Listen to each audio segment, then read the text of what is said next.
Hi అండి అందరికీ. ఈరోజు వీడియోలో అయితే సందువ చేపల పులుసు చేసి చూపించబోతున్నాను, అది కూడా నా స్టైల్లో.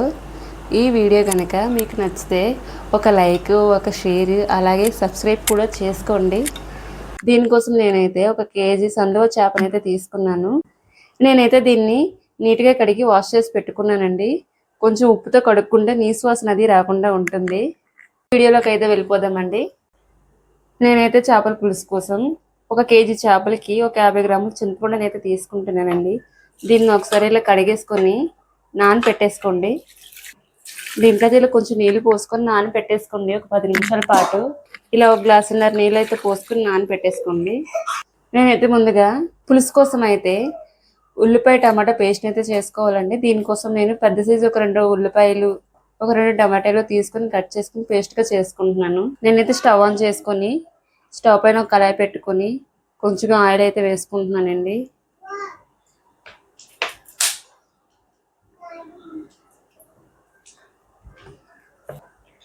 ఆయిల్ కొంచెం హీట్ అయ్యాక ఒక పావు టీ స్పూన్ ఆవాలు అయితే వేసుకుంటున్నాను. ఆవాలు వేసుకుంటే చేపల పులుసు చాలా టేస్ట్గా ఉంటుందండి, బాగుంటుంది. అలాగే దీంట్లో ఒక 3 పచ్చిమిర్చి కూడా కట్ చేసుకుని వేసుకుంటున్నాను. దీన్ని ఇప్పుడు ఒకసారి బాగా ఇలా కలిపేసుకోండి. అలాగే ముందుగా మనం మిక్సీ పట్టుకున్న ఆనియన్ టమాటో పేస్ట్ని కూడా వేసేసుకుంటున్నాను.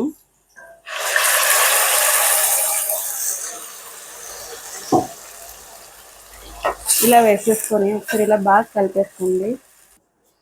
ఇలా కలిపేసుకున్నాక దీంట్లో కొద్దిగా కరివేపాకు కూడా వేసుకోండి.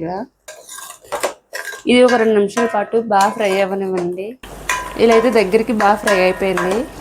1 టేబుల్ స్పూన్ అల్లం వెల్లుల్లి పేస్ట్ కూడా వేసుకొని ఒకసారి ఇలా బాగా కలిపేయండి. అలాగే ఇప్పుడు దీంట్లో కొద్దిగా పసుపు, కొద్దిగా కారం, రుచికి సరిపడా సాల్టు, కొంచెం ధనియా జీరా పౌడర్, కొంచెం ఫిష్ మసాలా కూడా వేసుకుంటున్నాను.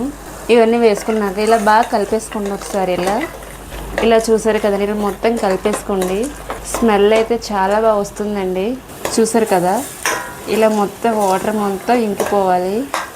ఇలాగే దీంట్లో మనం ముందుగా నానబెట్టుకున్న చింతపండుని కూడా ఇలా కొంచెం పిసికేసుకొని ఈ చింతపులుసుని అయితే దీంట్లో వేసేసుకుందాం.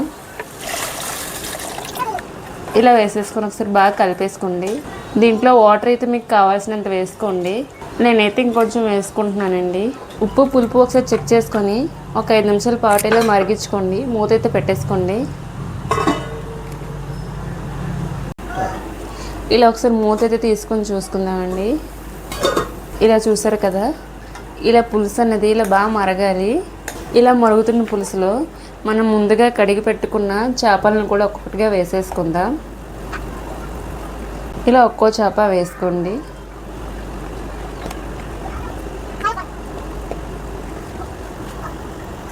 ఇలా వేసుకున్నాక చేపలన్నింటినీ ఇలా ఒకసారి కలిపేసుకోండి. ఒక 15 నిమిషాల పాటు ఇది బాగా ఉడకాలండి. ఈ పులుసు మొత్తం కొంచెం దగ్గరికి అయిపోవాలి. ఈ వీడియో కనుక మీకు నచ్చినట్లయితే ప్లీజ్ కొంచెం సబ్స్క్రైబ్ చేసుకోండి. అలాగే మీకు కొత్తగా ఏమైనా రెసిపీస్ కావాలంటే నాకు కామెంట్ చేయండి, నేను చేయడానికి ట్రై చేస్తాను. ఇంకొంచెం దగ్గరికి అయితే ఇంకా బాగుంటుంది.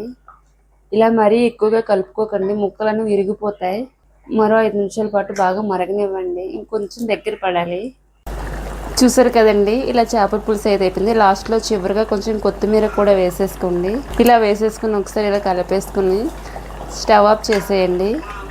ఈ చేపల పులుసుని అయితే నేను నా స్టైల్లో చేశానండి. మేము ఇప్పుడు ఇంట్లో ఇలానే చేసుకుంటాను నేనైతే. ఒకసారి మీరు కూడా ట్రై చేయండి, చాలా బాగుంటుంది. ఈ వీడియో కనుక మీకు నచ్చినట్లయితే లైక్ చేయండి, షేర్ చేయండి, అలాగే సబ్స్క్రైబ్ చేసుకోండి.